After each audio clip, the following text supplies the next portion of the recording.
नमस्कार बच्चों, स्वागत है आपका।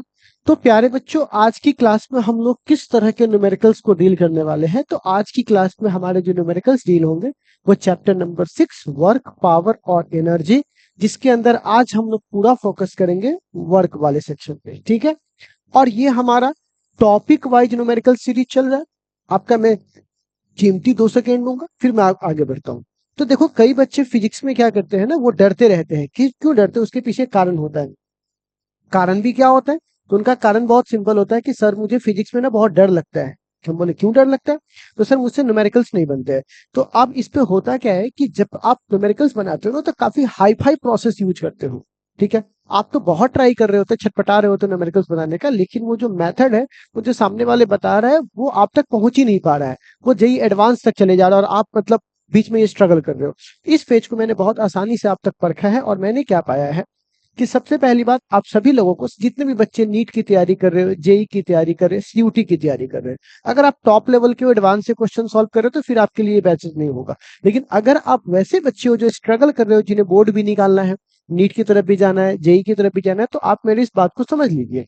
आपको प्यारे बच्चों 3 सेक्शन में अपनी पढ़ाई करनी होगी। सबसे पहला सेक्शन में आप थियोरी पढ़ेंगे, बहुत ही ज्यादा आसान तरीके से, जैसे टॉपिक आपको समझ में आ जाए वैसे पहले आप थ्योरी पढ़ेंगे। फिर आप लेवल 1 के क्वेश्चन करेंगे, जिसमें आप सीयूटी और अपने डायरेक्ट में आने वाले बोर्ड के क्वेश्चन, जिससे आप फॉर्मूला के साथ प्ले करना सीख जाओगे। तो थ्योरी के साथ फॉर्मूला का रिलेशन बैठ जाएगा, और तब लेवल 2 में जाओगे, जिसमें जेई मेंस और नीट के टॉप लेवल क्वेश्चन और जेई एडवांस के क्वेश्चन, यहां तक आप लोग पहुंचोगे। ठीक है, तो अभी हम लोग क्या कर रहे हैं ना, अगर आप, मैं ऐसा मान के चल रहा हूँ कि आपकी थियरी पहले से कंप्लीट होगी, और अगर आपको कंप्लीट नहीं है और आप चाहते हो कि नहीं मुझे एकदम बहुत आसान, प्रैक्टिकल और बहुत ही इजी वे में कोई हमको समझा दे, अगर आप ऐसा थियरी चाहते हो तो डिस्क्रिप्शन में लिंक है, आप जाकर के वहां से मेरे जो एप्लीकेशन है वहां पे क्लास 11 के आप उसे परचेज कर सकते हो। डेमो देख के परचेज करना है, पहले डेमो देख लेना है। ठीक है, बहुत कम दाम में, 1000 से कम में ही होगा, आप परचेज कर सकते हो। ठीक है, अब बच्चे लोग, लेवल 1 के न्यूमेरिकल्स के साथ हम लोग अभी डील कर रहे हैं, फिर लेवल 2 के न्यूमेरिकल के साथ हम लोग डील करेंगे। यही हमारा तरीका है। अगर आप लेवल 1 और इसको कर लेते हो तो आपका बोर्ड और सीयूटी हो जाएगा, और अगर आप इसको कर लोगे तो आपका नीट एंड जेई कंफर्म हो जाएगा। ठीक है ना, कंफर्म एकदम बोल रहा हूँ, आप इतना खाली करते चले जाओ। ठीक है, और हमारे जो एप्लीकेशन है वहां पे जाइएगा, तो ये लेक्चर भी आपको मिलेगा और वहां पे डीपी भी मिलेगा। और अगर कोई हिंदी माध्यम के स्टूडेंट हो तो आपको इंग्लिश और हिंदी दोनों में क्वेश्चन मिलेगा, ताकि आपको प्रैक्टिस करने में इजी हो। ठीक है, तो चलिए, आई थिंक मेरा यहाँ पे सूचना समाप्त होता है। अब लोग आते हैं क्वेश्चन पे। तो सबसे पहली बात, इसमें हमारे पास जो क्वेश्चन है वो वर्क का पहला क्वेश्चन है। अब ये पहला क्वेश्चन क्या कहता है, मैंने जरा हीटर जलाया, हो सकता है आपको यहाँ पे देखने में परेशानी हो। ठीक है, तो मैं इसको ठीक कर देता हूँ। ओके, क्या अभी अच्छा यहाँ पे रोशनी आ रहा है ना? ओके, ठीक है, अब भी आ रहा है क्या? ओके, थोड़ा मोड़ा काम चल जाएगा। ठीक है, तो क्वेश्चन हमें क्या कह रहा है, बहुत ही सिंपल क्वेश्चन कह रहा है। हमसे कह रहा है कि भैया, एक बॉडी है जिसका मास कितना है, m है, जो मूव कर रहा है, घूम रहा है। ठीक है, आप लोग भी ट्राई करो एक बार। In a circle of a radius r। ठीक है ना, एक बॉडी है जिसका मास m है, वो मूव कर रहा है, और उसकी रेडियस कितनी है, r है, और कांस्टेंट स्पीड से मूव कर रहा है, जिसकी स्पीड कितनी है, v। The force on a body, और फोर्स इतना लग रहा है उस बॉडी पर। ये तो पक्की बात है ना, अगर कोई वस्तु सर्कुलर पाथ पे घूमेगा तो सेंट्रीपिटल फोर्स का फॉर्मूला होता है mv² गुने mv² बट्टे r। इतना तो पता है हमको। अब आगे बढ़ते हैं। डायरेक्टेड टू द सेंटर, वो हमको दिखाई दे रहा है कि सेंटर की तरफ लग रहा है सेंट्रीपिटल फोर्स। कह रहा है what is the work done. अच्छा, यहां से क्वेश्चन हमारा स्टार्ट होता है कि वर्क डन की वैल्यू क्या होगी बाई द फोर्स। इस फोर्स के द्वारा वर्क डन निकालना है। ठीक है ना, अब यहां पर एक सवाल मैं आपसे पूछूंगा, over half of the circumference of the circle, half पर। ठीक है, तो सबसे पहले मैं आपसे एक ही सवाल पूछूंगा, जब भी कोई वस्तु अगर सर्कुलर पाथ पे घूमता है, तो आपने ऐसा नोटिस किया होगा कि वहां पे जो उस पॉइंट की वेलोसिटी है वो उसके टेंजेंट होती है। जैसे इस पॉइंट की वेलोसिटी इसके टेंजेंट होगी, इस पॉइंट की वेलोसिटी इसके टेंजेंट होगी, इस पॉइंट की वेलोसिटी इसकी टेंजेंट होगी। ये तो आपको पता है। जब भी कोई वस्तु सर्कुलर पाथ पे घूमता है तो उस पॉइंट की जो वेलोसिटी होती है, टेंजेंट मतलब स्पर्श रेखा की तरफ होती है, और ये बल बार बार क्या कर रहा होता है, उसकी डायरेक्शन को चेंज कर रहा होता है। तो ये बल तो इसकी डायरेक्शन चेंज करने में ही खर्चा हो जाता है। तो खैर, अब ध्यान देने दोगे तो फोर्स और वेलोसिटी एक दूसरे पर कितना डिग्री का कोण बनाती है? 90 डिग्री। और ऐसा एक जगह नहीं हो रहा है, सभी जगह 90 डिग्री का बना रहा है। ठीक है, तो सभी जगह कितना का बना रहा है? 90 डिग्री का बना रहा है। तो हमसे इस क्वेश्चन में पूछा है ये भाई साहब कि भैया हाफ के लिए वर्क डन कितना होगा। तो हाफ साफ को पहले छोड़िए, पहले वर्क डन देखते हैं। तो वर्क का फॉर्मूला हम लोगों ने बेसिक रूप से पढ़ा हुआ है, F S cos theta. Constant के लिए यही पर है। अगर यहाँ पे हमारा थीटा ही 90 हो जाएगा, ठीक है ना, ये जो हमारा डिस्प्लेसमेंट है, जो वेलोसिटी है, अगर इसके साथ अगर हमारी जो वर्क डन के साथ जो हमारा ये है वो अगर वो 90 हो जाएगा तो हमेशा, तो ये आगे बढ़ रहा है, तो यहाँ पर अगर ये 90 हो जाएगा तो अब बताइए क्या यहाँ पर ये जो पूरी वैल्यू है पूरी की पूरी, ये पूरी की पूरी ही क्या हो जाएगी? जीरो। क्यों? क्योंकि हर जगह यहाँ पर एंगल कितना बन रहा है? 90। तो चाहे तुम हाफ देखो चाहे तुम साफ देखो, हर जगह आपको वेलोसिटी क्या मिलने वाला है बउआ? इसके परपेंडिकुलर। डिस्प्लेसमेंट मतलब ये किधर जाना चाहेगा तो इसके परपेंडिकुलर। वेलोसिटी के डायरेक्शन में ना यहाँ पे काम चल रहा है, डिस्प्लेसमेंट जा रहा है आगे। तो बताइए इस पूरे केस के लिए हमारा क्या वैल्यू हो जाएगा बउआ? जीरो। जस्ट बिकॉज ऑफ किसकी वजह से? थीटा बराबर 90 डिग्री के कारण। तो जब भी आप देखिएगा सर्कुलर पाथ के हर पॉइंट पे आपको वर्क डन क्या मिलने वाला है? आपको जीरो मिलने वाला है। ठीक है, इसलिए इसको कंजर्वेटिव फोर्स भी कहते हैं। तो इतनी कहानी आपको समझ में आ गई। ओके, अब आते हैं नेक्स्ट क्वेश्चन पे। ठीक है, तो नेक्स्ट क्वेश्चन हमारे सामने है बच्चों, ये कहता है, देखिएगा, ये कहता है इफ द, यहाँ पे कहता है if the unit of force and length, है ना, मतलब कहा जाता है फोर्स और लेंथ दोनों को बढ़ा दिया गया है, कितना टाइम्स? 4 टाइम्स कर दिया गया है, तो unit of energy is increase. तो मैं आपको एक बात बता दूं, एनर्जी को ही हम लोग यहाँ वर्क कहते हैं। ठीक है, एनर्जी को ही हम लोग क्या कहते हैं? वर्क कहते हैं। तो आप बताइए वर्क का फॉर्मूला होता है एफ एस कॉस थीटा। ठीक है, ये कह रहा है हमने फोर्स को 4 गुना बढ़ा दिया, तो 4 गुना ये बढ़ गया। अब कह रहा है लेंथ को भी 4 गुना बढ़ा दिया, और लेंथ और फोर्स एक दूसरे के साथ मल्टीप्लाई वाले फॉर्म में है।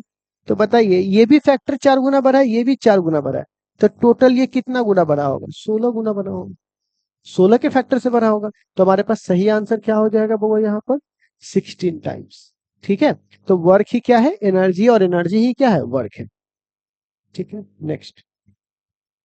नेक्स्ट में कहता है तीसरा क्वेश्चन, कहता है यहाँ पर ए मैन, यहाँ पे कह रहा है a man pushes a wall, मतलब एक आदमी जो है वो धक्का दे रहा है। किसको धक्का दे रहा है? वॉल को धक्का दे रहा है, लेकिन वो दे नहीं पाया, फेल हो गया, उसमें कोई डिस्प्लेसमेंट नहीं आ पाया।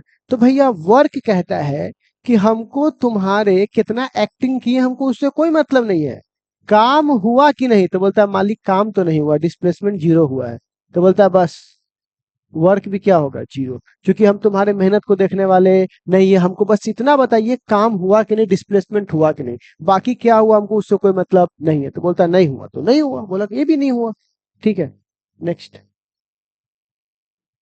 बहुत अच्छे अच्छे क्वेश्चन है, इससे आपका पहले बेसिक लेवल 1 क्लियर हो जाएगा, बोर्ड एग्जाम्स आपके निकल जाएंगे, सीयूटी तक आप पहुंच जाइएगा, और जो अगला लेवल लेके आएंगे ना उसमें पूरा नीट जेई का टॉप लेवल खेलेंगे। यहां तक ऐसे क्वेश्चन आते हैं नीट जेई में, बहुत सारे क्वेश्चन इसके अंदर आपको मिलेंगे। ठीक है, तो पहले एक बार बेसिक लेवल क्लियर कर लीजिए। ठीक है, कहता है द सेम रिटार्डिंग फोर्स, ठीक है ना, the same retarding force is apply to stop a train, एक ट्रेन को अप्लाई करने के लिए एक रिटार्डिंग फोर्स लगाया जाता है, तो वो ट्रेन ना 80 मीटर पे जाकर के क्या होता है? रुक जाता है। ठीक है, कहता है अगर मैं स्पीड को डबल कर दूं तो डिस्टेंस का कितना दूरी पे जाकर रुकेगा? ठीक है, आप सोच के देखो ना, अगर तुम्हारी ट्रेन की स्पीड अगर 50 है तो ब्रेक मारा तो 80 मीटर पे जाकर रुक गया, और वो 100 से आ रही होती तो क्या उतने पे रुकेगा? नहीं, तो कितना पे रुकेगा? तो देखिए आपको पता होना चाहिए, एक बात पता क्या होना चाहिए, आपको पता ही होगा, वर्क इजकल टू, हम लोग एनर्जी पढ़े हैं, वर्क इजकल टू एनर्जी। अब बताइए वर्क का फॉर्मूला होता है फोर्स गुने डिस्प्लेसमेंट, बेसिक रूप से जब सीधा जा रहा है तो, और एनर्जी का होता है हाफ एम वी स्क्वायर। लेकिन हमें जो बोल रहा है ना, वो बोल रहा है डिस्टेंस और वेलोसिटी में। ये कह रहा है ना कि अगर मैं स्पीड को डबल कर दूंगा तो डिस्टेंस के साथ क्या छेड़छाड़ होगा। तो यहां पर हम डिस्टेंस और वेलोसिटी का रिलेशन देखें तो ये कुछ इस तरह का रिलेशन है ना, रिलेशन। तो अगर यहाँ पे कह रहा है कि मैं वेलोसिटी को 2 गुना करूंगा, तो दैट्स मीन्स ये क्या कर रहा है, 2 गुना, तो चूंकि ये 2 गुना करेगा तो यहां पर ये भी 2 के फैक्टर के साथ चेंज होगा। तो अब बताइए जो नया वाला डी डैश आएगा वो कितना आएगा, 2 दूनी 4। तो ये 4 के फैक्टर से बदलेगा, किसके फैक्टर से बदलेगा, 4 के फैक्टर से। तो अब बताइए पहले उसकी दूरी 80 तय हो रही थी, अब ये 4 के फैक्टर से बदल रहा है, तो अब 8 चौका 32, 320 मीटर दूर आगे जाकर रुकेगा। लेकिन हमें यहाँ पे तो 320 पूछा ही नहीं है, हमसे पूछा बस कितना टाइम्स। तो तुम अगर 2 गुना बढ़ाओगे तो 2 के स्क्वायर कितना होगा, 4 टाइम्स। अगर 3 गुना बढ़ाते तो 9 टाइम्स, 4 गुना बढ़ाते तो 16 टाइम्स। कॉन्सेप्ट समझ में आया कैसे काम करेगा, ठीक है। तो इस तरह से हमें इसके क्वेश्चंस को डील करने हैं। अब नेक्स्ट क्वेश्चन की ओर बढ़ते हैं।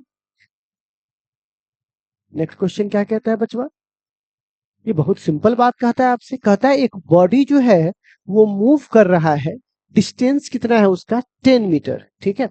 तो एक बॉडी है जिसकी डिस्टेंस कितनी है, 10 मीटर। अब क्या कह रहा है, अब क्या कह रहा है कि under the action of a force, जिस फोर्स की वैल्यू हमें दी गई है F equal to 5 newton, okay. कह रहा है work done, okay, W equal to कितना कह रहा है, तो W इक्वल टू है 25 जूल। हमें कह रहा है वह एंगल निकाल के दिखाओ बॉडी का, यानी थीटा इक्वल टू वाट, ठीक है। तो अब बताइए W का फॉर्मूला क्या होता है, F S cos theta. W का यहाँ वैल्यू कितना है 25, F की वैल्यू कितनी है 5 और S की वैल्यू कितनी है 10 और कॉस थीटा निकालना है, ठीक। तो आप बताइए कॉस थीटा बराबर क्या होगा, 25 बट्टे 50, तो कितना हो जाएगा 1/2। तो थीटा बराबर कितना डिग्री हो जाएगा बुआ, 60 डिग्री, ठीक है। This is the right answer. अब आप कहिएगा सर तो बहुत इजी था, हाँ भाई ये तो अच्छी बात है कि आपको लग रहा है, फिर धीरे धीरे बढ़ेंगे आगे, ठीक है। तो आप लोग एक बार लेवल 1 में फॉर्मूला के साथ प्ले करना सीखेंगे ना, फिर लेवल 2 में हम लोग नीट जेईई के क्वेश्चन के साथ भी प्ले करना सीखेंगे। हम यही स्टेप गायब कर देते हैं तो वो अगला वाला स्टेप में हमको लगता है बाप रे फॉर्मूला हमको हमें में दिक्कत है, क्योंकि आपने बेसिक छोड़ रखा है, ठीक है। नेक्स्ट, नेक्स्ट यहाँ पे क्या कहता है, कॉन्सेप्ट को सीखिए। ये कहता है you lift a heavy book, lift मतलब होता है उठाना। आपने किसी हैवी बुक को उठाया है, फ्रॉम कहां से उठाया है, फ्लोर से उठाया है। फ्लोर मतलब वो तो ना फ्लोर टाइप का है ना, आग लगा दूंगा आग लगा दूंगा, तो नीचे वाला जो फ्लोर होता है उस फ्लोर से आपने उठाया है, ठीक है। Room and kept at the book shelf, मतलब अमीरों के पास क्या होता है ना कि बुक रखने वाला होता है, हम लोग के पास तो बेड रहता है, उसी पे हम लोग लपट के उसी पे सो जाते हैं, ठीक है। तो क्या है, सोचते हैं कि आज गर्दा उड़ा देंगे, रात भर पढ़ेंगे, बुक सब रख लेते हैं। फिर उसके बाद क्या होता है पता नहीं, वो तो सब आपको ज्यादा पता होगा, हमको भी पता है ना। तो क्या होता है कि वो बुक सेल में आपने रखा, जिसकी हाइट कितनी है, 2 मीटर है, ठीक है। इस प्रोसेस में एक बार आपको 5 सेकेंड लगा है। तो अब बताइए आपका जो रखे हो ना, इस प्रोसेस में जो रखे हो, तो वर्क डन किस पे डिपेंड करता है, ठीक है। तो वर्क डन का तो हम लोगों ने फॉर्मूला पढ़ रखा है, एफ एस। लेकिन वर्क तो एनर्जी के बराबर भी होता है। अब चूंकि यहाँ हाइट वाले की बात हो रही है, तो हाइट वाले की एनर्जी mgh भी होता है, पोटेंशियल एनर्जी mgh, ठीक है। अब सवाल आता है क्या मास पर डिपेंड करता है और टाइम पर डिपेंड करता है, बिल्कुल नहीं। क्यों, क्योंकि इसमें टाइम फैक्टर ही नहीं करेगा, टाइम पावर में आता है। वर्क वाले में टाइम, मैंने एक एग्जांपल भी बता रखा था कि अगर मान के चलो कोई 2 बच्चे हैं और वो एक बच्चा क्या लेकर आ रहा है, पानी लेकर आ रहा है, एक बच्चा 1 मिनट में, एक बच्चा 2 मिनट में। भैया पानी पानी लाया, मेरा काम खत्म हो गया, पानी लाया काम हो गया मेरा। अब वो कितने मिनट में लाया, पावर अलग अलग हो सकता है, बट एनर्जी और वर्क दोनों का क्या लगा, मेरे लिए समान लगा, ठीक है, क्योंकि टाइम पे डिपेंड नहीं करता है। तो फर्स्ट वाले में भी टाइम है, दूसरे वाले में वेट है और हाइट है, ठीक है। इसमें हाइट है और टाइम है, फिर ये नहीं होगा। फिर कहता है मास है, हाइट है और फिर टाइम है, तो ये नहीं होगा। तो बच कौन गया, तो पक्की बात है बी बच गया, जिसमें हाइट भी है और वेट भी है, mg को वेट कहते हैं। तो काम चल गया हमारा, ठीक है। ऐसे ही छोटे छोटे कॉन्सेप्ट को पहले अपने दिमाग में स्टोर करेंगे, फिर हम लोग क्या करेंगे, आगे की ओर बढ़ेंगे। क्वेश्चन कैसे नहीं बनता है वो भी देखते हैं। अब देखिए ये क्वेश्चन हमारे रिस्पेक्टिव सीयूटी की एग्जामिनेशन में थे, ठीक है ना। नीट में भी कुछ हद तक यहाँ पे आपको ऐसे मिल जाएंगे। कहता है एक बॉडी का मास कितना है, m, लिफ्ट कर रहे हैं, 1 मीटर हमने उठाया है, एक बार 30 सेकेंड में उठाया और एक बार सेम काम को हमने 60 सेकेंड में किया, तो वर्क डन का रेशियो क्या होगा। तो अभी मैंने आप सबको बताया, मेरे प्यारे स्टूडेंट्स, मैंने आप सभी को बताया कि भाई साहब, अगर आप यहाँ पे सेम काम कर रहे हो और अगर टाइम डिफरेंट डिफरेंट लग रहा है तो टाइम से हमें कोई मतलब नहीं होना चाहिए।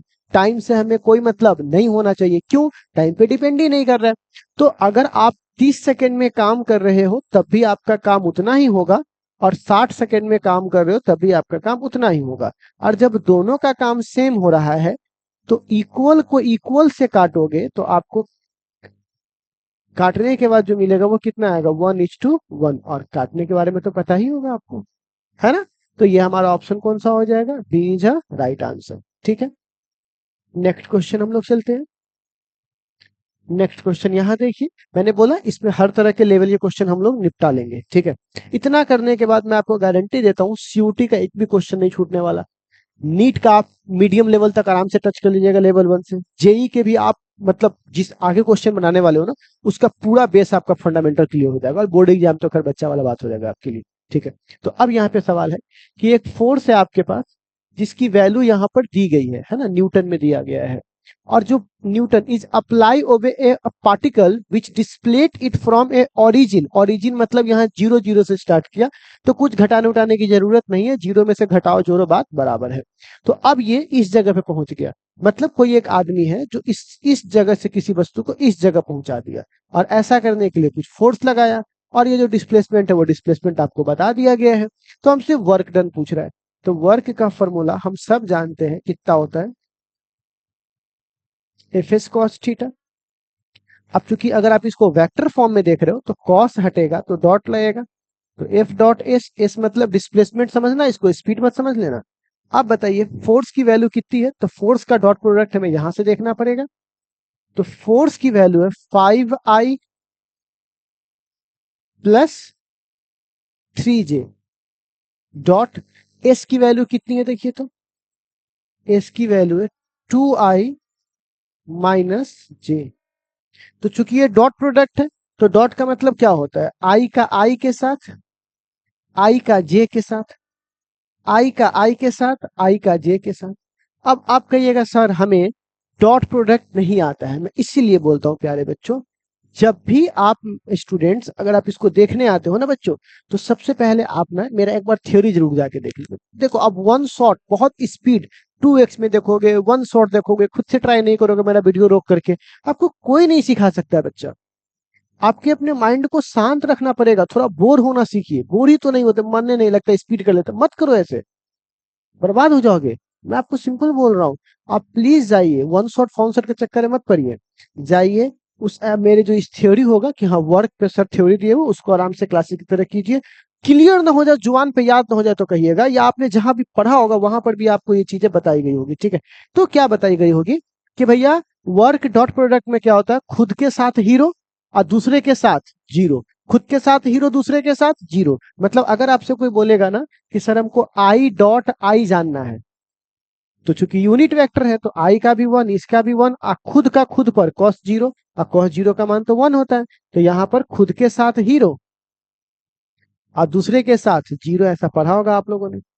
ठीक है, और अगर दूसरे के साथ देखोगे तो प्यारे बच्चों आपको तो ये बात अच्छे से पता है कि आई और जे मतलब एक्स और वाई वाली कहानी हो गई, और एक्स और वाई 90 डिग्री। और जैसे ही कॉस 90 होगा अगर इस जगह पर, तो ये वाला वैल्यू सीधे क्या हो जाएगा? जीरो। तो खुद के साथ हीरो, दूसरे के साथ जीरो। तो आप बताइए खुद के साथ मतलब 5 दूनी, तो आप क्या बोलिएगा? 10 प्लस, तो प्लस तो है नहीं, या तो माइनस करना पड़ेगा। 3 को 1 से करेंगे तो 3। हमारे पास आंसर कितना हो जाएगा? +7। ठीक है, ओके। नेक्स्ट, नेक्स्ट में कहता है यहाँ पर, देखिएगा, ये कहता है a body of mass 10 kg is drop to the ground from a height of 10 metre. एक बॉडी है जिसका मास कितना है? 10 kg। 10 kg इसे ऊपर से छोड़ा गया। ड्रॉप मतलब क्या होता है? छोड़ना। कितनी हाइट से छोड़ा गया? तो h बराबर कितना है? 10 मीटर। तो इसको नीचे कौन ला रहा होगा? ग्रेविटेशन ला रहा होगा। Work done by the gravitational force, तो ग्रेविटेशनल फोर्स तो नीचे ला रहा होगा। तो आप बताइए W बराबर क्या होगा? F गुने S। अच्छा, ग्रेविटेशनल फोर्स कितना लग रहा होगा? तो इस पे जो ग्रेविटेशनल फोर्स लग रहा होगा वो mg लग रहा होगा, जो इसको नीचे लेके आ रहा है ग्रेविटी अपने फोर्स के कारण। तो इसका mg हो गया, और कितना दूरी से ला रहा है? तो h दूरी से ला रहा है, तो mgh। टेस्ट में best, mummy and Everest. m का मान हो गया 10, g का मान हो गया 9.8 मान लो, और h का मान हो गया 10। तो ये तो 10 ही खत्म हो गया 9.8 को हटाने में, तो कितना हो जाएगा? 980 जूल प्लस के साथ। ठीक है, कोई डाउट, कोई दिक्कत, कोई समस्या आई थिंक नहीं होनी चाहिए। ठीक है, चलो नेक्स्ट प्रश्न की ओर चलते हैं। हमारे पास नेक्स्ट प्रश्न हमारे पास ये रहा आपके कंप्यूटर स्क्रीन पर, 10 नंबर। कहता है इसमें से कौन सा स्केलर क्वांटिटी है? तो डिस्प्लेसमेंट बिल्कुल नहीं, एक्सेलरेशन बिल्कुल नहीं, वर्क तो वर्क तो होता है, वर्क एनर्जी और पावर स्केलर क्वांटिटी है। मैंने लेक्चर में मैंने आपको बता रखा था कि पूरी की पूरी ये चैप्टर ही आया था स्केलर कॉन्सेप्ट पर, तो पूरा चैप्टर के अंदर सारा कुछ क्या हो जाएगा? स्केलर हो जाएगा। ठीक है, नेक्स्ट अगला क्वेश्चन, फिर से वही वाली कहानी। इस क्वेश्चन में देखिए, हमें जो फोर्स दिया गया है वो इस तरह से यूनिट वेक्टर के फॉर्म में दिया गया है। कह रहा है इतना फोर्स किसी बॉडी पे लग रहा है और प्रोड्यूस कर रहा है। क्या प्रोड्यूस कर रहा है? डिस्प्लेसमेंट प्रोड्यूस कर रहा है। कितना डिस्प्लेसमेंट प्रोड्यूस किया? तो इतना किया। तो कह रहा है क्या निकालने के लिए? तो वर्क निकालने के लिए। यही तो सिंपल सवाल हमें बोल रहा है। तो अब हमें यहां पर क्या करेंगे? वर्क इक्वल टू फॉर्मूला लिखेंगे एफ डॉट एस, क्योंकि कॉस के साथ डॉट लगता है। तो एफ का मान बोलिए यहां पर कितना होगा?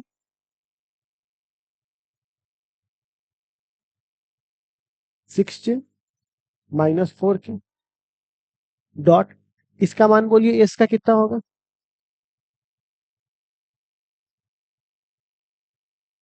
ठीक है, अच्छा इसमें जे तो है नहीं, तो एक काम करते हैं, मैं जे की जगह यहाँ जीरो लिख दूं।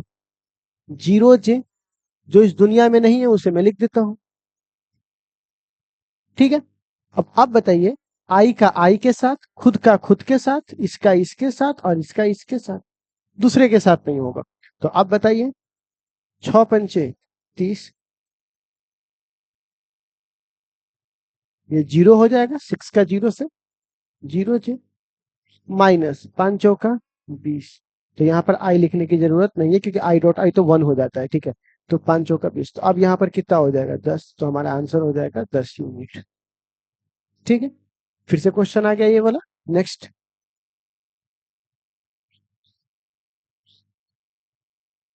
अब कहता है यहाँ पे देखिएगा, एक सिलेंडर है जिसका मास कितना है? 10 kg है। Is sliding on the plane, किसी प्लेन पे स्लाइड कर रहा है। उसकी इनिशियल वेलोसिटी जो हमारा u था, इनिशियल वेलोसिटी को u कहते हैं। इसके साथ साथ आपको सिखाते चलेंगे। ठीक है, तो u की वैल्यू कितनी दी गई है? 10 मीटर पर सेकेंड। अब कह रहा है इफ कॉफिशिएंट ऑफ फ्रिक्शन, अच्छा ये जो कॉफिशिएंट ऑफ फ्रिक्शन है इसका मतलब हमको म्यू दे दिया है। तो हमें रीड करने भी सीखना है, रीड करने भी आना चाहिए क्या क्या दिया हुआ और उसे किस सिंबल के साथ हम लोग दर्शाते हैं। ये बहुत छोटी छोटी क्वालिटी है जो आपके अंदर अगर आई ना, तभी आप बड़े बड़े गेम कर पाओगे। हम लोग प्रॉब्लम ये कि बड़ा गेम करने चले जाते हैं। इंसान बड़े बड़े ठोकर, तो उसको बड़े बड़े पत्थर तो उसको अच्छे से दिखता है जिससे वो बचना है, लेकिन छोटे छोटे पत्थर नहीं दिखता, उसी से टकरा के आदमी गिरता है। और जब वो हटाते हैं तो बोलता है ये तो दिख ही जाता हम लोगों को ना। नहीं भाई, रेस के दौरान वो नहीं दिखेगा आपको। ठीक है, और कहोगे कि रेसे खराब है, इसीलिए छोटे छोटे पत्थर में हटा रहा हूं यहाँ से। बिटवीन सरफेस एंड सिलेंडर, वो दिया हुआ है सिलेंडर के पास, हमें बोल रहा है कितना दूर पर जाकर ये स्टॉप हो जाएगा। ठीक है, तो सबसे पहले अगर आपने थोड़ा सा भी अगर फ्रिक्शन पढ़ा होगा, तो मैंने पढ़ाया था कि किसी भी वस्तु को अगर वो मूव कर रहा है, क्या कर रहा है? मूव कर रहा है, तो ट्रक वाले मैंने बोला था कि उसके पास जो एक्सलरेशन होगा ना, वो होगा म्यू जी। कितना होगा? Mu G. म्यू जी से अगर जाएगा तो वो आगे चला जाएगा। ठीक है ना, तो इस ट्रक के साथ ऑब्जेक्ट चलेगा, तो रोकने के लिए कौन काम करेगा? वो म्यू जी काम करेगा, एक्सलरेशन। अब आप कहिएगा ये कैसे करेगा? तो इसकी बहुत सिंपल सी कहानी है। फ्रिक्शन आपको पीछे की ओर खींचेगा, तो आप उसको आगे की ओर लेके लिएगा। तो फ्रिक्शन का वैल्यू कितना होता है? तो फ्रिक्शन का फॉर्मूला होता है म्यू एम जी, और फोर्स जो आगे लगता है उसका क्या होता है? एम ए होता है। तो एम से एम कट जाएगा, तो यहाँ क्या होगा? M G. लेकिन चूंकि फ्रिक्शन हमेशा उल्टा लगता है, इसीलिए यहाँ माइनस होगा। ठीक है, तो आप बताइए एक्सलरेशन का वैल्यू यहाँ पर कितना होगा? Minus mu G. ठीक है, एक्सलरेशन फ्रिक्शन की वजह से मैंने निकाला। अब देखो, कह रहा है कि ये जो है अंतिम, तो एक बात बताओ, स्टॉप हो जाएगा तो फाइनल स्पीड जीरो हो जाएगा ना। जब वो आगे जाकर के सिलेंडर धीरे धीरे रुक गया तो उसकी फाइनल स्पीड क्या हो जाएगी, 0। और हमें कह रहा है कितना दूरी चलेगा। तो आपने एक फॉर्मूला पढ़ा होगा, वी स्क्वायर बराबर यू स्क्वायर प्लस 2s पर है। क्यों मैंने ये फॉर्मूला लगाया, क्योंकि v की वैल्यू हमें दी गई है, u की वैल्यू हमें दी गई है, s की वैल्यू हमको निकालनी है और a का मान हमने यहाँ कैलकुलेट कर रखा है। तो आप बताइए v की वैल्यू कितनी है, 0 का स्क्वायर, और u का मान तो 10 का स्क्वायर प्लस 2, और a की जगह लिखेंगे माइनस म्यू जी, और s की वैल्यू हमको निकालनी है। तो इस पूरे वैल्यू को इधर लेकर आएंगे तो ये कितना हो जाएगा, 2s गुने माइनस म्यू जी। तो म्यू का मान पहले बोलो कितना है, 0.5, और जी का मान कितना है, 10, और बराबर यहां से कितना, हाँ सॉरी, ये इधर आया तो माइनस माइनस प्लस हो जाएगा ना, एग्जैक्टली, आई एम सॉरी, इधर आएगा तो कितना हो जाएगा, प्लस। अब यहां से 10 का स्क्वायर कितना हो जाएगा, 100।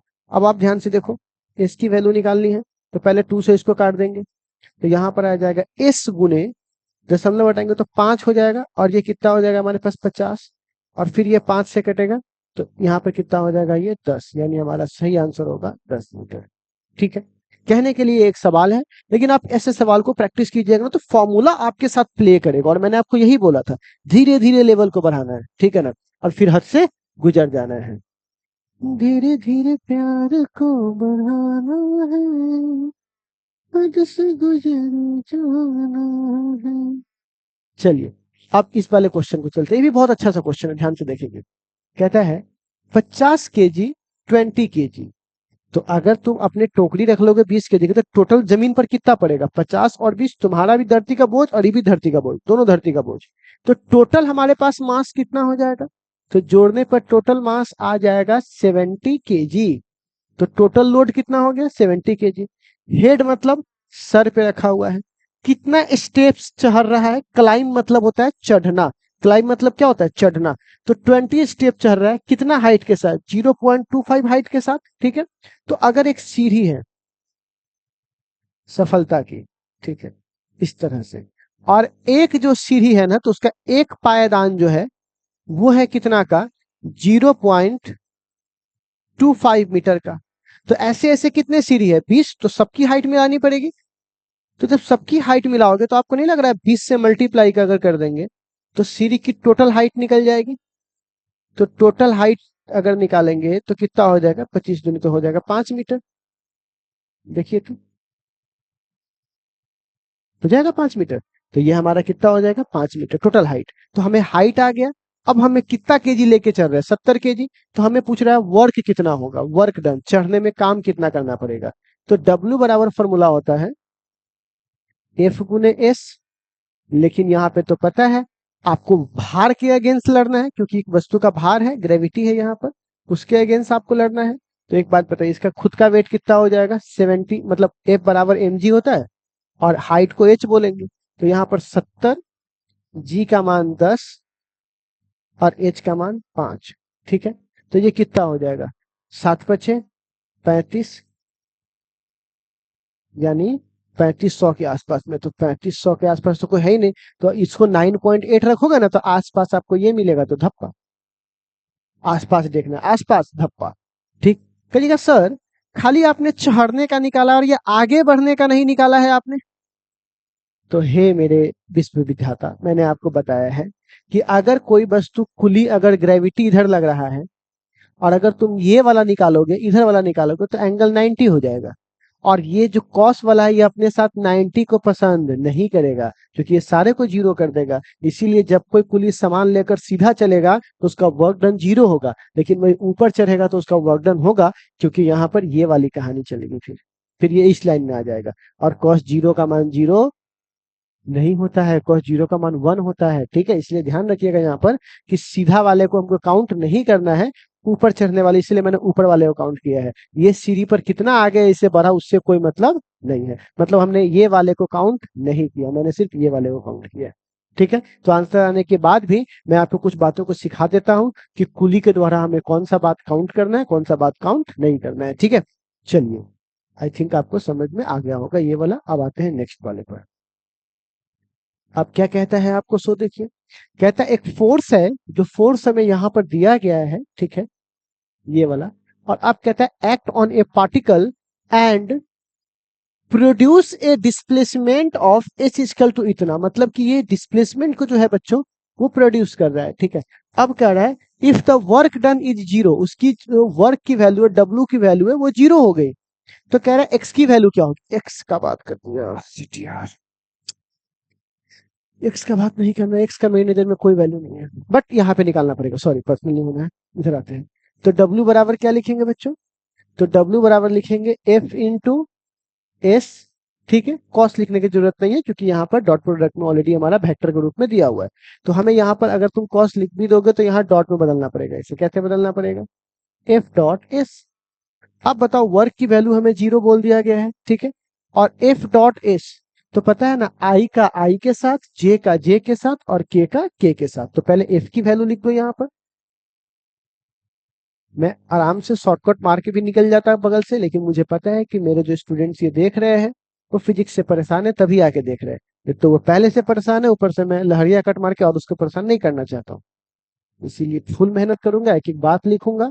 2 मिनट के लिए बोर हो जाओगे आप लोग, लेकिन आप लोग ये बात बोलोगे कि भैया किसी के पास पढ़े, मजा आ गया, पूरा सिखा के भेजा हमको, पूरी बेसिक बेसिक चीजें हमको आती है। ठीक है, अब देखो 6 दूनी 12, 3 दूनी 6, एक्स यहाँ प्लस में या माइनस में है तो -3x बराबर क्या है 0। अब आप बताइए -3x आएगा तो +3x हो जाएगा। अब बराबर 12 में से 6 जाएगा तो 6 बच जाएगा, तो x बराबर यहाँ पर सीधे कितना बच जाएगा 2 बच जाएगा। तो हमारा सही आंसर हो जाएगा यहाँ पर 2। क्या मैं सही हूँ या कोई डाउट भी है, कोई दिक्कत भी है? आई थिंक मैं सही होगा, और थोड़ा मोड़ा अगर प्लस माइनस का दिक्कत होगा तो आप देख लीजिएगा। क्या इसमें कोई डाउट है आप लोगों को, कोई दिक्कत कोई समस्या इसमें? कोई दिक्कत आई थिंक नहीं होना चाहिए। ठीक है, चलिए अब आगे बढ़ते हैं। अब नेक्स्ट है हमारे पास, भाई ये तो इस पे लाइट क्यों डाल रहा हूँ, हाँ, यहाँ रहा, लाइट में डाला इसमें। नेक्स्ट, अच्छा ये क्वेश्चन भी बहुत अच्छा है, ध्यान से देखिएगा जरा सा। कहता है a particle move from position R, यहाँ पर आर की वैल्यू दी गई है, मतलब जहां से ये शुरुआत किया है। ठीक है, इससे पहले हम जीरो से शुरुआत करते थे, लेकिन इसने यहां से शुरुआत किया है और यहाँ पे खत्म किया है। तो शुरुआत यहां से किया, खत्म यहां से किया, तो टोटल कितना चला होगा? तो पता है R2 में से कौन घटेगा, R1, तब ना पता चलेगा टोटल कितना चला है। सोचिए ना, आप जो है प्यारे बच्चों, शुरुआत किए 2 से, खत्म किए 8 पर, तो कितना चले होंगे? तो 8 में से 2 घटाएंगे तो 6 स्टेप चले होंगे आप। तो जब फाइनल में से इनिशियल घटेगा तब ना पता चलेगा टोटल कितना दूरी तय किया। दोनों ही डिस्टेंस है, एक शुरुआत है और एक अंत है, तो टोटल कितना चला होगा? तो अंत माइनस शुरुआत, और फोर्स कितना है तो इतना। तो आप लोग एक काम करो, सबसे पहले हमें वर्क का फॉर्मूला बताओ। तो वर्क बराबर तो सब जानता है, एफ एस कॉस थीटा। मैं बार बार लिख रहा हूं ताकि फॉर्मूला सब आपके माथा में फिट हो जाए, और आपको तो पता है इसको हम लोग डॉट लिखते हैं, कॉस हटेगा तो डॉट लगेगा। अब हमको एक बात बताइए, एस का मान तो सिंगल आना चाहिए और यहाँ तो डबल एक्स का मान दिया हुआ है, तो हम लोग क्या करेंगे, इस दो पोजीशन को पहले सिंगल पोजीशन में बदलेंगे। तो आप कैसे बदलेंगे, तो इसमें से इसको घटाकर, तो आप बताइए यहाँ पर आई में से आई को घटाएंगे, जे में से जे को घटाएंगे, के में से के को घटाएंगे, कि आई में से के घटा देंगे। जैसे जहर जहर को काटता है, लोहा लोहा को काटता है, कुत्ता कुत्ता को काटता है, उसी सॉरी सॉरी उसी प्रकार आई में से आई घटेगा ना। तो आप बताइए यहाँ पर 14 में से 3 गया तो कितना बचेगा? तो आप बताइएगा 14 में से 3 गया तो 11, 11 आई। आप बताओ 13 में से 2 गया तो +11 जे, और 9 में से 6 गया तो ध्यान से सुनो, 9 माइनस -6, तो माइनस माइनस प्लस हो जाएगा ना, तो +9 6 कितना हो जाएगा 15 के। तो समझ में आया कैसे घटेगा? ठीक है, अब एफ की जगह बोलिए यहाँ पर, तो एफ की जगह तो यहाँ पहले से फिक्स थी, कितनी है 4i + j 3 के डॉट, एस की जगह बोलिए कितना है 11i + 11j + 15 के। ठीक है, तो आप बताइए 11 चौका 44 + 11 15 तिहाई 45। ठीक है, तो अब ये कितना हो जाएगा 5 5 10 4 4 8 1 9 और 1 10, तो कितना हो जाएगा 100। 100 जूल इज राइट आंसर। ठीक है, तो बस इतना ही तो सिंपल है। ठीक है, अब नेक्स्ट क्वेश्चन की ओर चलिए। अब इस क्वेश्चन को एक बार आप लोग ट्राई मारिए, तो इसका बोलिए तो कौन सा होगा।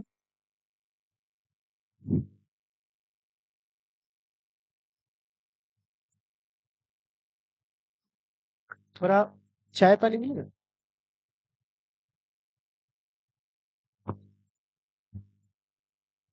बोलिए। देखिए ये बहुत सिंपल सी बात है। एनर्जी का यूनिट क्या है, तो हॉर्स पावर। गलत, हॉर्स पावर तो पावर का यूनिट होता है। वाट, गलत, ये तो पावर का यूनिट होता है। नोन, कहिएगा सर ये यूनिट, हाँ ये होता है। क्या ये कैसे होता है सर बताइए। अभी मैं बताता हूँ। आपके घर में जब बिजली उठता है तो आप नहीं बोलते हैं कई यूनिट बिजली उठा है। सोचिए, नीतीश सरकार ने हम लोगों को 120 यूनिट बिजली फ्री दिया, तो यूनिट बिजली, यूनिट किसका हुआ, एनर्जी मापने का मात्रा। तो अभी हम लोग क्लास 12 में इसको और डिटेल में पढ़ेंगे कि एक यूनिट कितना वॉट होता है, 1 किलोवाट आवर के बराबर होता है। लेकिन अभी आप ज्यादा दिमाग ना लगाते हुए सिंपल समझ लीजिए कि भैया यूनिट जो होता है, एक यूनिट बिजली जिसको हम बोलते हैं, उसको बोलते हैं 1 वॉट। ब्रिटिश, है ना, यहाँ पर जो यूनिट बोलते हैं उसको बोलते हैं। ठीक है, तो इसको बोल सकते हैं 1 किलो वाट आवर। ठीक है, और 1 किलो मतलब होता है 1000, वाट मतलब होता है 1 जूल/1 सेकेंड, और आवर में होता है 3600 सेकेंड। सेकेंड से सेकेंड कट जाएगा, तो ये हमारा आ जाएगा 36, 1 2 3 4 5 जूल। तो क्या मैं इसको लिख सकता हूँ 3.6 10 के पावर 6 जूल। तो क्या मैं इसको लिख सकता हूँ 3.6 और 10 के पावर 6 को लिख सकता हूँ। क्या लिख सकता हूँ, रहने दो इतना। तो बताओ जूल किसका मात्रक है, यूनिट का ना, इसीलिए हम लोग क्या बोलेंगे बुआ इसको, यूनिट। देखिए इसे कितना कुछ भी सीख के, इसीलिए एक्सप्लेन भी करते रहना है हम लोगों को। ठीक है, चलिए नेक्स्ट। 16 के बाद 17 नंबर। 17 में क्या कहता है। ठीक है, चलो 17 नंबर एक बार पहले ट्राई करो तो आप लोग, ये बहुत अच्छा है। पहले 17 नंबर क्वेश्चन को बनाने से पहले ना हमें इसका थोड़ा कॉन्सेप्ट देना होगा। मैंने आपको जानबूझकर ये बात बोला था कि बच्चों, कई बच्चे ये कहते हैं सर नीट के लिए अलग पढ़ाई होता है, जेई के लिए नहीं। मुझे खिचड़ी नहीं बनाना है। जब भी मैं अपने मेन क्लासेज में पढ़ा रहा होता हूँ थ्योरीज को, तो मैं आप सबको अभी भी यही बात बोलता हूँ, जो नए बच्चे हो, अगर आपने मेरी क्लासेस नहीं की ना, पछताइएगा, कहिएगा कि भैया मुझे ऐसे ऐसे थ्योरी पढ़ाने वाला मिल कहाँ रहा है।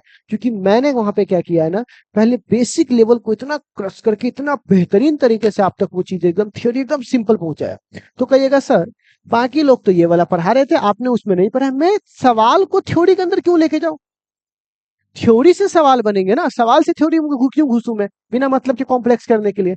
तो अब मेरे पास आया है कि सर एक चेन वाला सवाल है, तो अब मैं इसको एक्सप्लेन करूंगा, वहां पे मैं क्यों करूं। इसीलिए मैंने यहां पर न्यूमेरिकल में डाला, बिना मतलब उसको कॉम्प्लेक्स में नहीं करूंगा। तो अब मुझे लग रहा है कि सर आपको चेन वाला टेबल वाला सवाल आया है, तो उस कॉन्सेप्ट को बता दीजिए। तो चलिए उस कॉन्सेप्ट को हम बताते हैं आपको, तो यहां पर उसे देखिए। ठीक है ना, तो बच्चे लोग अब यहां पर सबसे पहले मैं आपको चेन कॉन्सेप्ट सिखाता हूं। ठीक है ना, चेन कॉन्सेप्ट।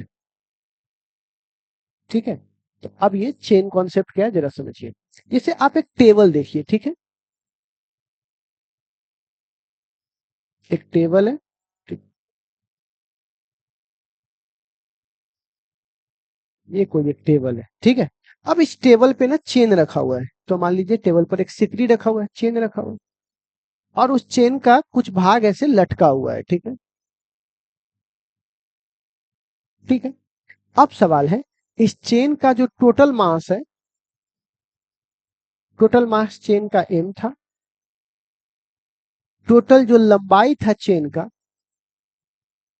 वो l था। ठीक है, ऐसा चेन रखा हुआ है।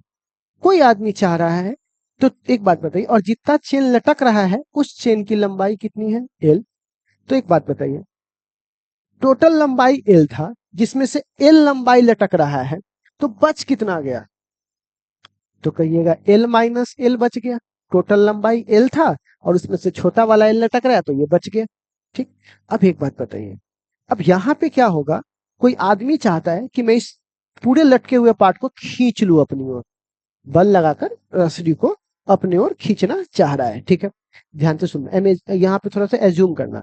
अब एक बात बताओ, इस जो लटका हुआ पार्ट है, इसका अपना मास होगा। और देखो, टोटल मास को हम लोग बड़ा वाला एम कहते हैं, लेकिन लटके हुए पार्ट वाले मास को छोटा वाला एम कहते हैं। और इस पे गुरुत्वाकर्षण लग रहा होगा तो जी।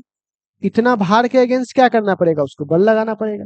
लेकिन सबसे खराब बात क्या है ना, जैसे जैसे ये सिकड़ी को ऊपर खींचेगा, वैसे वैसे इसके भार में चेंज आएगा, कम होते चले जाएगा भार। और जहां चेंज आएगा वहां कैलकुलस आएगा, वहां इंटीग्रेशन आएगा। बेसिक सी बात है। तो मैं फिर से क्या बोल रहा हूँ, ये मास है। जैसे जैसे सिकड़ी को ऊपर खींचेगा, खींचना आसान हो जाएगा क्योंकि आप पहले से कम मास लटका हुआ है, तो मास हर समय बदल रहा है। तो एक बार में पूरा का वर्क निकालना संभव नहीं, कितना वर्क करके इसको खींचा। तो हम क्या करेंगे, पहले इसका छोटा पार्ट काटेंगे। तो मान लीजिए मैंने इसका छोटा पार्ट डीएल काटा। कितना काटा, डीएल। मान लेते हैं कि किसी ने वर्क लगाकर कितना मात्र खींच पाया, तो डीएल खींच पाया। तो तन का खींचोगे तो तन के वर्क लगेगा। ठीक है, तो आप बताइए डी डब्ल्यू का फॉर्मूला हमने क्या पढ़ रखा है। तो आपने बोलेगा सर टी डब्ल्यू बराबर एफ गुने जितना डिस्प्लेसमेंट किया है। और हम बोलते हैं कि भैया डिस्प्लेसमेंट माइनस लगा दो। कहिएगा सर क्यों माइनस लगा दे, क्योंकि डिस्प्लेसमेंट घट रहा है। डिस्प्लेसमेंट बढ़ नहीं रहा है, बल्कि डिस्प्लेसमेंट क्या हो रहा है, घट रहा है। तो यहाँ पे बताइए डी डब्ल्यू। तो यहाँ पर डी डब्ल्यू बराबर क्या, छोटा वाला मास यहाँ पर तो फोर्स क्या है, एम जी है। तो एम जी गुने छोटे वाला मास। ठीक, छोटे वैल्यू को बड़ा करने के लिए तो आप बोलिएगा क्या, इंटीग्रेशन लगा दीजिए। जब भी छोटा वैल्यू को बड़ा करना होता है तो इंटीग्रेशन, वैल्यू को छोटा करने के लिए डिफरेंशिएशन, और वैल्यू को बड़ा करने के लिए इंटीग्रेशन। तो आप बताइए डी डब्ल्यू का इंटीग्रेशन, डी डब्ल्यू यहाँ पर मैं रहने देता हूँ। ठीक है ना, दिख तो रहा है ना, हाँ दिख रहा है। और बराबर में यहाँ से क्या कर दूंगा, माइनस और इंटीग्रेशन एम जी और गुने डीएल। लेकिन अब सवाल है, हमें क्वेश्चन में सिर्फ यही दिया हुआ था, तो ये छोटा वाला मास कहां से आ गया। तो हमको क्या करना पड़ेगा, इस छोटे वाले मास को कन्वर्ट करना पड़ेगा इस एम और एल में। अब कहेगा आप ऐसा क्यों कर रहे हो भाई, एक बात बताओ, हम अननोन अपने मन से कोई चीज घुसा देंगे सवाल के बीच में, तो हमें जो दिया रहेगा हमको फाइनल आंसर उसी में चाहिए होगा ना। ना कहते जैसा हम दे रहे वैसा हमरा ला के दे, तो बीच में की कर ले, हमरा से कोई मतलब नहीं है। तो आपको यहाँ पर जैसा आपको क्वेश्चन में दिया होगा, हमको इसी गिवन में हमको आंसर करना है। तो इसको कैसे करना पड़ेगा, तो चॉकलेट वाला विधि। बोलिए कौन सा चॉकलेट वाला विधि, तो आपने एक विधि पढ़ा होगा, 6 रुपया में 12 को चॉकलेट मिलता है। तो आप बताइए 1 रुपया में क्या को चॉकलेट मिलेगा। तो आप बोलिएगा सर जी 12/6 कर दीजिए। हमारा विधि एकदम सिंपल, आपको कोई ज्यादा हाईफाई वाली बात नहीं। तो बोलेंगे अगर 7 रुपया में क्या को चॉकलेट मिलेगा, तो आप कहिएगा सर 1 रुपया में जो आया था ना, उसको ना आप 7 रुपया से मल्टीप्लाई कर दीजिए, आपको जितना आएगा उतने आपका आंसर हो जाएगा। उसी प्रकार बच्चों देखिएगा, टोटल मास, टोटल मास कितना है एम, और टोटल लेंथ कितना है एल। पानी खूब जरा चला के दीजिएगा हमको। तो बताइए तो एल लेंथ, गला सूख गया एकदम पढ़ाते पढ़ाते। L length has M mass. L length के पास कितना मास है, एम। तो बताइए इकाई लेंथ के पास कितना होगा, तो आप बोलिएगा एम बट्टा एल होगा। ठीक है, और हमको चाहिए कितना, इतना। बोलिए ना, तो एल लेंथ में कितना मास होगा, हमको टोटल इस लेंथ का चाहिए, क्योंकि इसी लेंथ के मास को तो हम लोग यहाँ एम बोलते हैं ना, इसमें जितना मास है उसको एम बोलते हैं, टोटल में तो एम बोलते हैं। तो आप बताइए यहाँ पर क्या बोलेंगे, एम बट्टा एल, आगुने क्या लिखेंगे, एल कौन है, क्या चला ना, अच्छा अच्छा ठीक। तो अब यहाँ से क्या हो गया, हमें ये जो वैल्यू है, ये हमारा किसका माना गया, एम का माना गया, और हमको एम का मान ही लाना था। मतलब एल लेंथ में एम मास है, एल लेंथ में कितना मास है, एम। तो टोटल एम का मान हमें कितना आ गया, तो एम बाई एल गुने एल। बोलिए इसमें समझ में आया, एकदम चॉकलेट वाला बीजिए। टोटल में इतना, एक में इतना, जितना साथ में था तो एल में था तो एल से मल्टीप्लाई, यही हमारा मास हो गया। तो अब हम लोग क्या करेंगे, यहाँ पर डी डब्ल्यू का इंटीग्रेशन डब्ल्यू होगा, माइनस एम की जगह बोलिए तो कितना होगा, एम बाई एल, आप ब्रैकेट में क्या एल, और गुने जी गुने डी एल। तो जो कांस्टेंट है पहले उसको बाहर निकाल लीजिए। तो एम कांस्टेंट है, एल कांस्टेंट है, जी कांस्टेंट है, बदलने वाला खाली क्या है, L I into D L.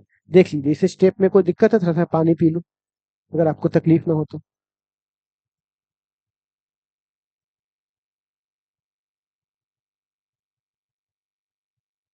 नहीं है?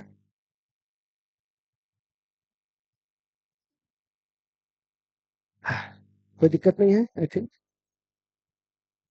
चलिए आगे बढ़ते हैं।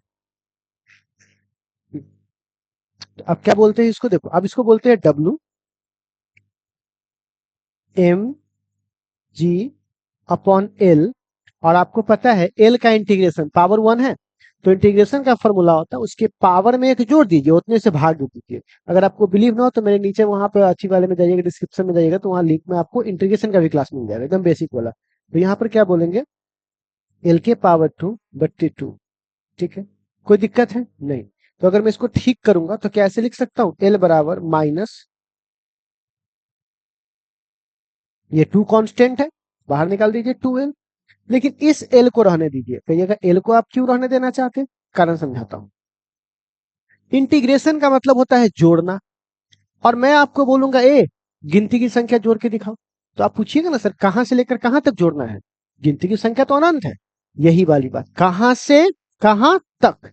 तो एक बात बताइए, किसी ने कुल लंबाई का मान लीजिए एन हिस्सा, कितना हिस्सा, एन हिस्सा लटका दिया, मतलब एक चौथाई, एक पांचाई, एक, उसको एनवा हिस्सा बोलते हैं, ठीक है ना। कुल लंबाई का एनवा हिस्सा लटका दिया नीचे, तो बताइए शुरुआत कहां से करोगे, तो बोलेंगे सर कुल लंबाई का एनवा हिस्सा लटकाया हुआ है। तो जब तुम इसको पूरा खींच लोगे तब तो जीरो बच जाएगा ना।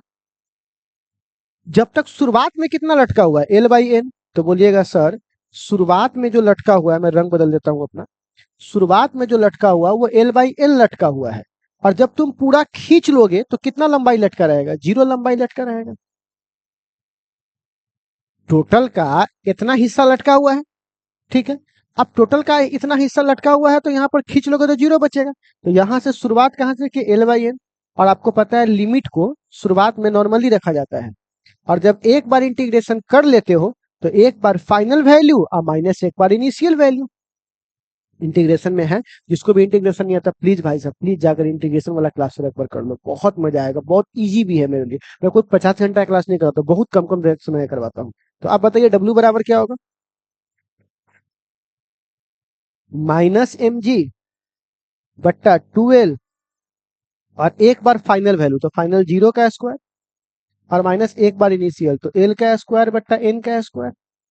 तो आप बताइए हमारा फाइनल वैल्यू क्या होगा, तो कहिएगा हमारा जो फाइनल वैल्यू होगा वो होगा डब्ल्यू बराबर माइनस माइनस प्लस -mg/2l, और गुने क्या होगा -l² / n²। तो माइनस माइनस प्लस हो जाएगा, एगो एल से वो कट जाएगा। तो आप बताइए टोटल यहाँ पर वैल्यू कितना आ जाएगा, तो टोटल वैल्यू आ जाएगा mg, एगो एल बचल रहेगा, बट्टा 2 गुने n²। तो आ गया। तो कोई पूछेगा कितना वर्क करना पड़ा हमको, तो आप बोलिएगा वर्क बराबर mgl बट्टा 2n²। आ गया, n मतलब जितना हिस्सा लटका हुआ है। देखिए आपके सामने मैंने लाके दिखा दिया। अब इसी को कोई थ्योरी कर दे और बिना मतलब के थ्योरी वाले सवाल में ले जाए कोच करके, बच्चा को लगे कि बाप रे बाप वर्क पावर एनर्जी कितना हार्ड है, ये सर को नहीं आता है क्या? अरे भाई मैं सब आ रहा है, मैं आपको जानबूझ के अलग अलग कर रहा हूँ ताकि आपका ये ज्यादा परेशान ना हो। अब आप न्यूमेरिकल में आपने इसे किया है, अब इसका सवाल पे जवाब करके देखिए। तो अभी मैंने बोला डब्ल्यू बराबर क्या फॉर्मूला आया हमारा, ऐसा आया है हम लोगों का, ठीक है। अब आप बताइए एम का मान हमें क्वेश्चन में कितना दे रहा है, तो कह रहा है कि यूनिफॉर्म चेन है, इसकी लंबाई कितनी है 2 मीटर। अच्छा तो एल का मान हमें 2 मीटर दे दिया ना, एल बराबर दे दिया। अब कह रहा है टेबल पर रखा हुआ है जिसकी लंबाई कितनी लटकी हुई है 60 सेंटीमीटर। अच्छा लटका हुआ भाग है 60 सेंटीमीटर, ठीक है। अच्छा टेबल के एज से मतलब कॉर्नर से, टोटल मास कितना है, निकालना क्या है, वर्क डन। वापस पुल मतलब खींचने में कितना लगेगा, तो कहिएगा सर एम बराबर तो हमें दे दिया कितना 4, जी बराबर 10 होता है, टोटल लंबाई कितना है 2 मीटर बट्टा 2। कहिएगा सर एन कहाँ दिया है, मिल गया।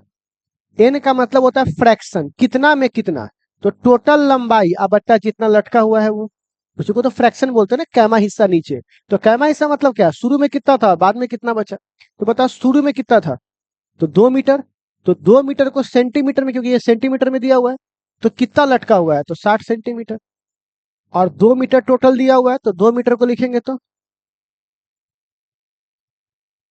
जा 2 मीटर 120 क्यों बोल रहे हो, 2 मीटर का 200 ना होगा, 1 मीटर में 100 सेंटीमीटर, तो 2 मीटर में 200 सेंटीमीटर, कट जाएगा।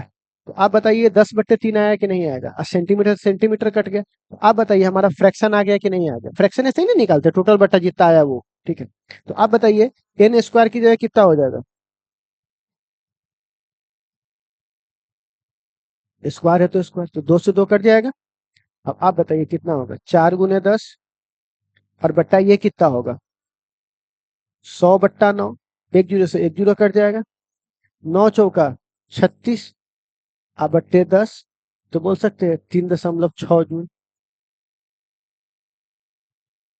सिंपल है भाई।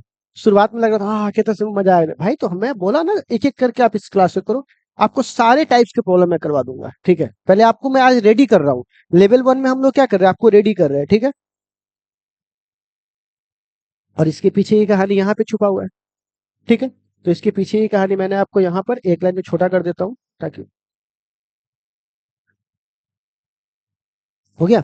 तो चलिए इसके बाद हम लोग आते हैं बच्चों 17 के बाद 18 नंबर क्वेश्चन पे। ये क्या कहता है, कहता है two bodies of masses 1 kg and 5 kg, दो बॉडीज है जिसके मासेज 1 kg और 5 kg है, उसे ड्रॉप किया गया है, ऊपर से फेंका गया है, कितना यहाँ पे कह रहा है, कह रहा है 20 सेंटीमीटर पॉइंट पर। बताइए कौन सा चीज सेम रहेगा, इसका कौन सा चीज सेम रहेगा। तो चूंकि एक बात देखो, इसमें मास को लगा दिया गया है, और मोमेंटम के फॉर्मूला में मास आता है, तो ये तो बदलेगा ही, क्योंकि मास अलग हो गया। काइनेटिक एनर्जी में मास आता है, तो बदलेगा ही बदलेगा। टोटल एनर्जी में भी तो काइनेटिक एनर्जी घुस ही जाएगा, वो भी बदल जाएगा। तो खाली कौन रह जाएगा, वेलोसिटी। वैसे भी आप सोच के देखिए, v² बराबर u² प्लस 2s। शुरुआत ड्रॉप किया गया है, तो u बराबर 0, जो भी मेरे से पढ़ा होगा उसको पता होगा कि ड्रॉप जब करते हैं तो शुरुआती वेलोसिटी हम 0 लेते हैं, जब तक बोला ना जाए सवाल में। तो v² बराबर क्या हो जाएगा, 2s। ए का मतलब जी, क्योंकि ऊपर से फेंका जा रहा है। तो पहला वाला बॉडी होगा तभी v बराबर देखो √2gs होगा। तो कह रहा है दोनों की हाइट बराबर है, 20 सेंटीमीटर है, तो s बराबर है, गुरुत्वाकर्षण सबका बराबर होता है, 2 सबका बराबर है, तो वेलोसिटी तो वैसे भी फॉर्मूला से ही बराबर हो रहा है, और लॉजिक से भी बराबर हो रहा है। तो हमारे लिए सही ऑप्शन कौन सा हो जाएगा, वो वेलोसिटी। मजा आ रहा है आप लोगों को अब, ठीक है। नेक्स्ट, भगा के देखने वाले 2x वाला तो फिर तेरा हो गया भाई। अगर ऐसे ही करना है तो फिर जहर क्यों खा रहा है, या तो पूरा पढ़ या तो खत्म कर, ठीक है। नेक्स्ट, नेक्स्ट में कहता है ए पोजीशन डिपेंड फोर्स, यहाँ पे जो एक पोजीशन डिपेंड फोर्स है। अब ये जो मैं आपको सवाल दे रहा हूं ना, अभी तक मैं जो भी सवाल आपको दिया था वो कांस्टेंट फोर्स पे था। कहिएगा 1 मिनट, आप कैसे पकड़ते हो कि फोर्स कांस्टेंट है कि फोर्स वेरिएबल है, बहुत इजी है पकड़ना, बोलिए कैसे। जिस फोर्स की जो वैल्यू है वो समीकरण में नहीं दिया गया हो, सिंपल दिया 2 4 5 4i 6i, वो सब कांस्टेंट। और जिस फोर्स का जो वैल्यू है वो एक्स के साथ, मतलब बदलने वाले वेरिएबल्स के साथ दिया गया हो, तो वो वेरिएबल है। तो क्या इससे पहले जितने भी सवाल थे किसी में एफ की वैल्यू में एक्स था, नहीं था, लेकिन इसमें है कि नहीं है। तो ये कौन सा सवाल, ये कांस्टेंट नहीं वेरिएबल फोर्स है।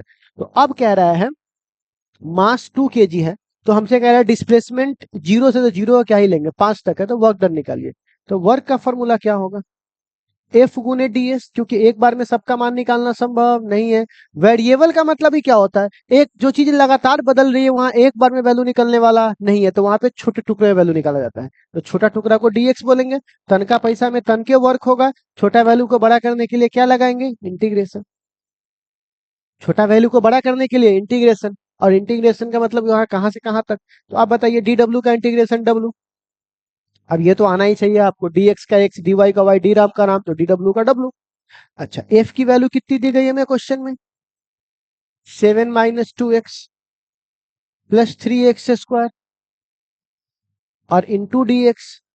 और कहां से कहां तक, तो 0 से 5 तक, तो 0 अभी रहने देते, बाद में देखेंगे। तो डब्ल्यू बराबर, अब इंटीग्रेशन साफ साफ मैं करता हूं, 7 है, तो चलो अलग अलग तोड़ देता हूं। मुझे पीने का शौक नहीं, पीता हूँ गम भुलाने को। अब बताओ, यहां से जो कांस्टेंट है उसमें बाहर निकाल दूंगा, तो इंटीग्रेशन में से कांस्टेंट को बाहर निकाल दो, तो मेरे अंगने में तुम्हारा क्या काम है, बाहर निकाल दिया, बाहर निकाल दिया। ठीक है बच्चा। अब बताओ इसका इंटीग्रेशन क्या होगा, तो मैं डायरेक्ट कर रहा हूँ, इंटीग्रेशन में पावर एक जोड़ना होता, नीचे भाग देना होता उतने से। ठीक है, तो आप बताओ 7 पावर कुछ नहीं है, तो यहाँ 7 के साथ x लगा दो। ठीक, -2 dx का इंटीग्रेशन सीधे x होता है, -2 x के पावर 1, तो x के पावर 2/2 +3 x के पावर 2 है, तो एक पावर बढ़ेगा उतने से भाग देंगे, 3 से 3 साफ, 2 से 2 साफ। तो बताइए w बराबर क्या होगा, 7x -x square plus x के पावर 3। अब देखो x की जगह 0 रखने का कोई फायदा नहीं है, क्योंकि ये सब 0 हो जाएगा, तो डायरेक्ट क्या रखता हूँ, 5 रखता हूँ, तो w बराबर x की जगह 5 रखूंगा तो 5। ठीक है, अब बताओ w बराबर क्या होगा, 7 × 5 = 35, 25 प्लस 125, तो 25 में से 35, 35 में से 25 जाएगा 10, और 125 मतलब 135। This is our right answer. हाँ, ठीक है, डन।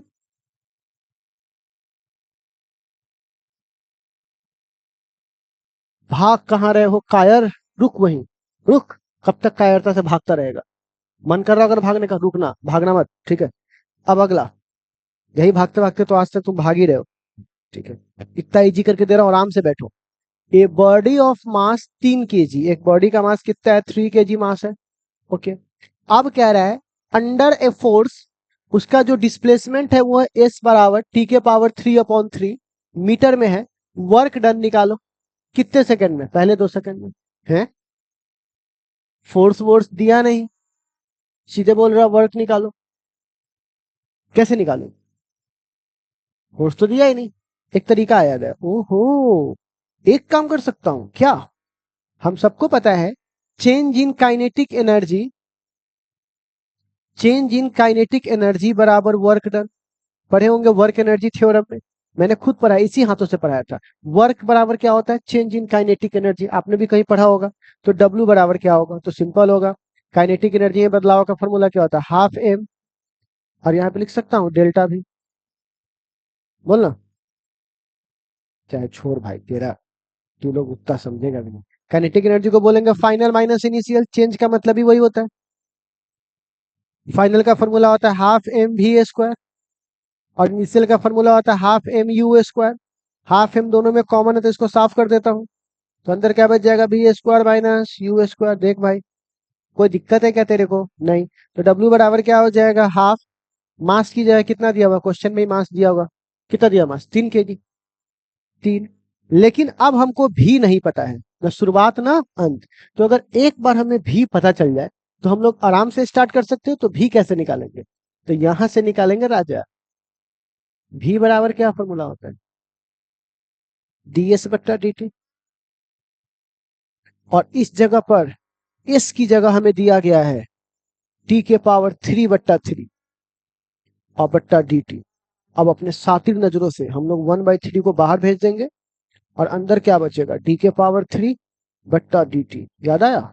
और डिफरेंशिएशन का फॉर्मूला होता है, ये बाहर आ जाएगा, डिफरेंशिएशन में जो पावर है वो बाहर आ जाता है, तो अंदर क्या बच जाएगा, d के पावर 3 - 1, ये सब तो पता है ना भाई, 3 से 3 साफ, तो v² बराबर क्या होगा, d के पावर 2, बोलना। और शुरुआत से बोल रहा है, तो शुरू में तो आप एक बात बताओ, भी बराबर इतना आया है, तो आप कह सकते हो कि शुरुआत का टाइम 0 रहा होगा और अंतिम टाइम 2 रहा होगा। तो जब टाइम 0 था तो भी कितना था, तो भी की वैल्यू, टी की वैल्यू 0 रखो तो ये भी 0 होगा, और जब टाइम 2 था तो 2 का स्क्वायर कितना होगा, 4। जब टाइम 0 था तो ये भी 0 होगा, टाइम 0 रखोगे तो टी भी 0 आंसर दे देगा, और टी 2 रखो 2 का 4 हो जाएगा।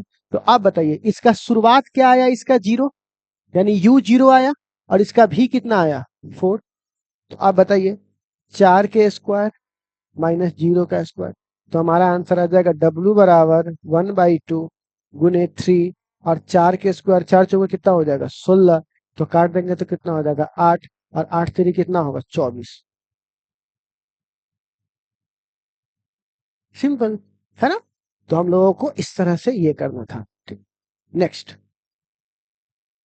नेक्स्ट में कहता है इसमें से कौन कंजर्वेटिव फोर्स नहीं है।